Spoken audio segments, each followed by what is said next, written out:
My name's Emma Cramp. I'm one of the AMR project leads working with NHS Improvement, and also my normal day job is an antimicrobial pharmacist at Leicester.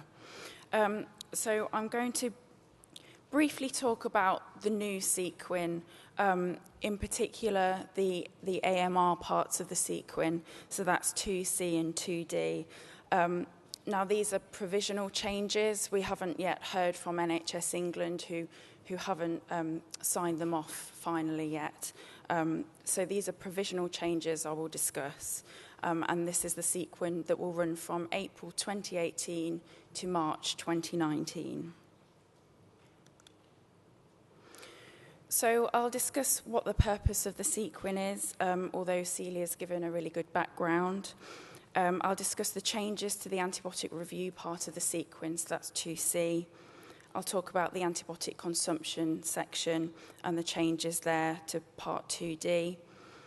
And then I'll highlight where to find information for the new CQUIN, run through what good looks like in terms of CQUIN performance, and then highlight key areas to focus on so that you can help achieve those CQUIN targets.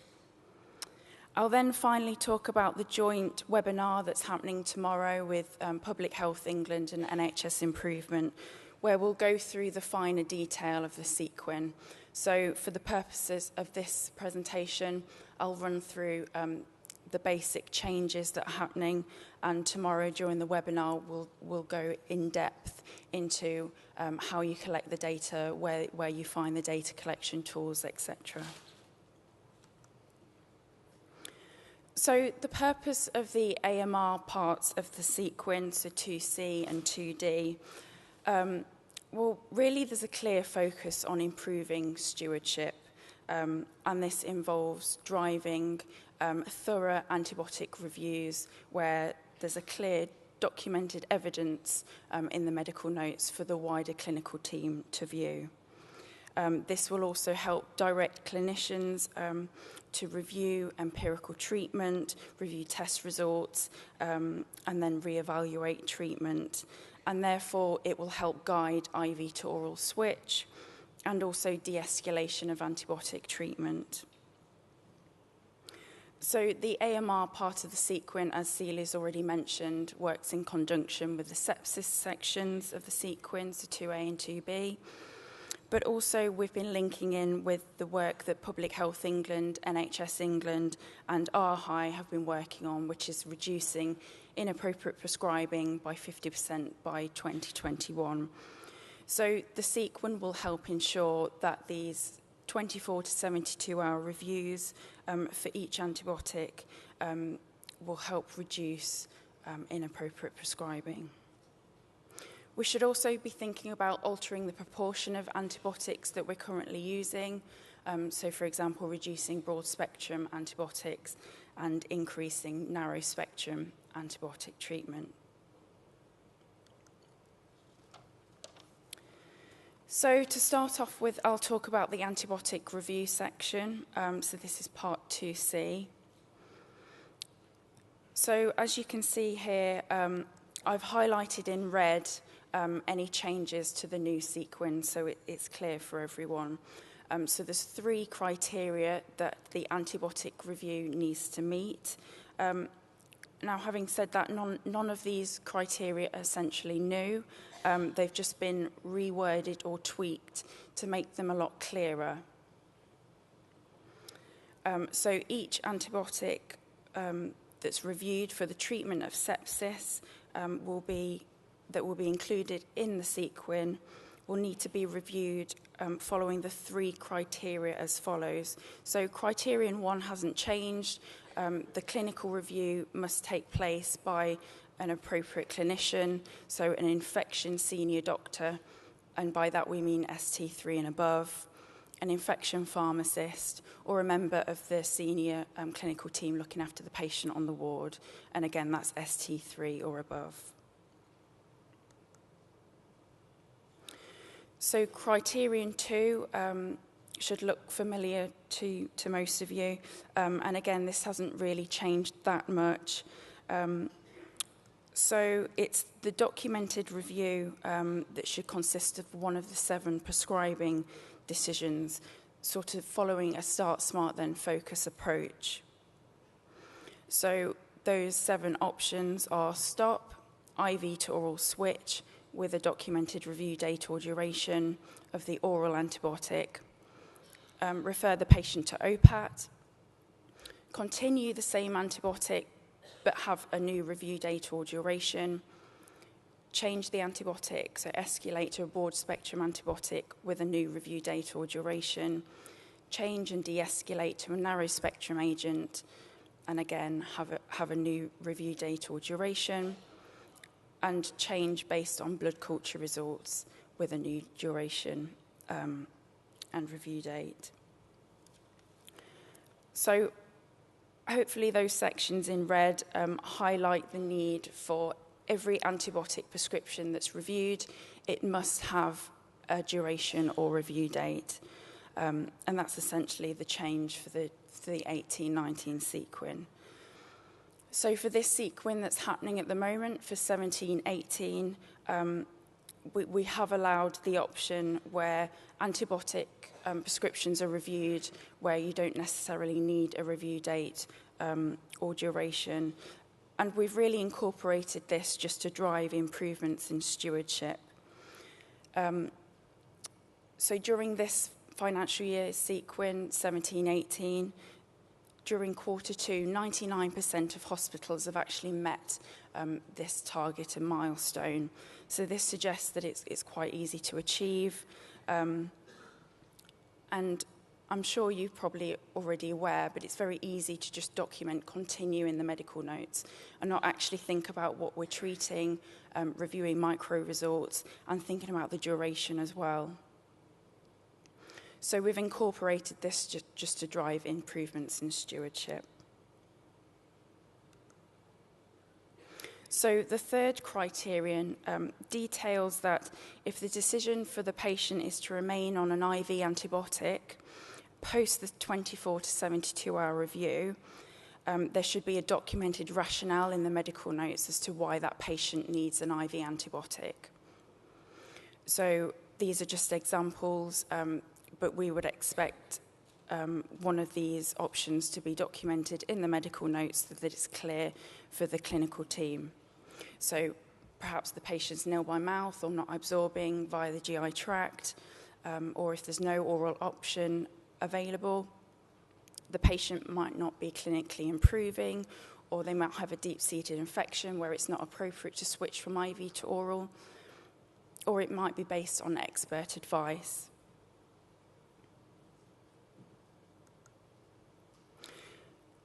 So this section has been reworded. It's not necessarily new, because during the 17-18 CQUIN that we're performing now, there's a requirement for you to use IV to oral switch guidelines and incorporate that during your antibiotic reviews anyway. So we've just kind of reworded it and reinforced this section to make it a lot clearer, and these are the expectations. So why have we made these changes? Well, as I mentioned before, the CQUIN results from 17-18 show that 99% of hospitals met the Q1 and Q2 milestones. And the documentation of continue without a review date or stop date was included as an option, and this was primarily being documented as the 24 to 72 hour review, with the majority of decisions being continue. So this sort of suggested that the milestones and indicator were easy to achieve, and perhaps not best driving best practice. So this diagram shows what's documented in the Start Smart Then Focus guideline. So the 5 prescribing decisions are linked to having a new review date or stop date, and this is set out in Start Smart Then Focus. So what we try to do is align the CQUIN with the Start Smart Then Focus best practice approach. So moving on to the antibiotic consumption part of the CQUIN, so this is 2D. There's a slight change here. Total antibiotics and the carbapenem indicator is essentially the same. We've left that as it is. However, because of the global shortage of piperacillin tazobactam and the increased focus that we need to have on stewardship, we've removed the piperacillin tazobactam indicator, and that has been replaced with an aware indicator which focuses on the access group of antibiotics. So for those of you who aren't aware of what the aware categories are, Philip Howard is going to discuss this in a lot more detail in the next presentation. But essentially, the WHO aware categories are taken from the antibiotic section of the essential medicines list. The aware categories are made up of access, watch, and reserve. So access is what features in the new CQUIN, and these are narrow-spectrum antibiotics that are primarily used as first-line agents. And then we have the watch and reserve categories, where watch has antibiotics contained within that category, and there is a high risk of resistance there. And reserve is the last line of defence, really. There's a lot more information on the WHO website as well, but as I said, Philip is going to talk more about this later on. So again, why have we made these changes to 2D? Well, there's a heavy reliance on using broad-spectrum antibiotics, where empirical treatment is often started and then continued. And because of the global shortage of piperacillin tazobactam, we've had to remove that from the CQUIN, and there's an increased focus on good antimicrobial stewardship prescribing practices. And also, we should be increasing the variety of antibiotics that we're currently using. So as you can see here, on the left-hand side, we've got a graph showing IV broad-spectrum antibiotic use. This data is pulled from RxInfo defined data.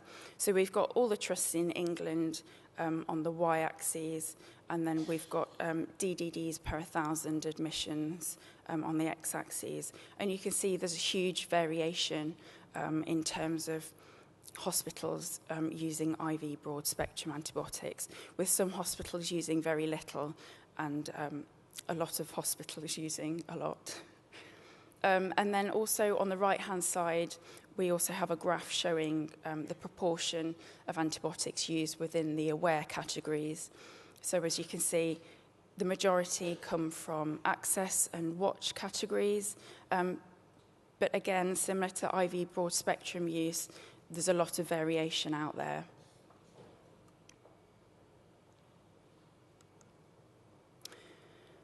So where can you find further information about the new CQUIN? Well, as I mentioned, NHS England haven't yet finally signed off this part of the CQUIN. So these are provisional changes, but once NHS England have finally agreed them, they will be uploaded to the NHS England website on that link. And then there'll be further information on the NHS Improvement website, where you can find frequently asked questions, data collection tools, and your baseline data.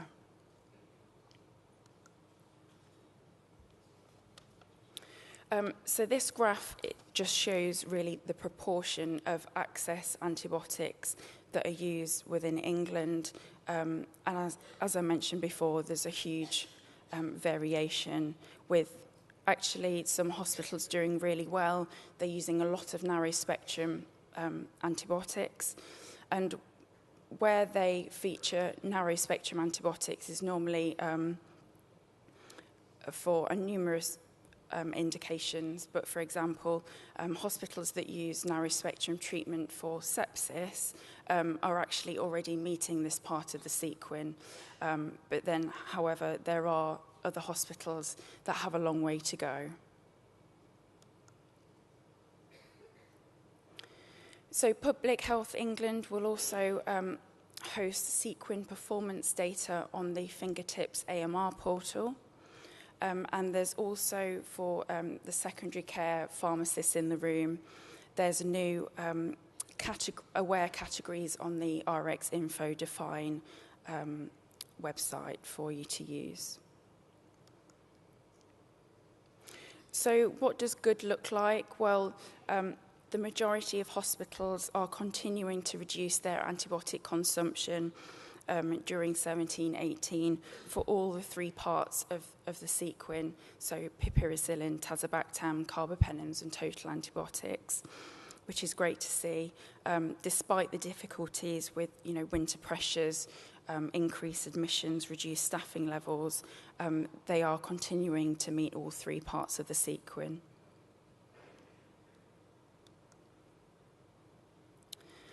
So just some key areas to focus on to help facilitate your hospital achieve CQUIN. I've just put some bullet points here. So for example, it might be a good idea to review antibiotic guidelines and where possible switch to narrow agents for empirical treatment. And as I said before, those hospitals that are currently using a lot of narrow spectrum agents are probably already meeting this part of the CQUIN. There should be a focus on investigations within guidelines, just to facilitate and help those junior doctors decide on what they should be doing before they start prescribing antibiotics. Education and training is a key essential part of the CQUIN. So really ensuring that all clinical staff are aware of the CQUIN and are aware of what's expected of them on the ground. And that also links in with local education and training at ward level as well.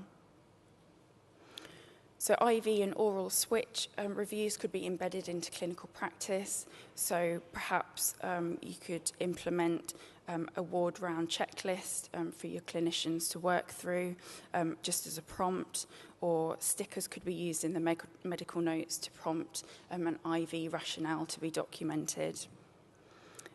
Using electronic prescribing systems as well, you could have IV alert systems there, but also regular but varied communication on progress, so feeding back regularly to the clinicians on the ground works well. And something that we have found really effective is having strong and effective multidisciplinary leadership champions at all levels. So not just consultants, but also junior doctors and nurses as well.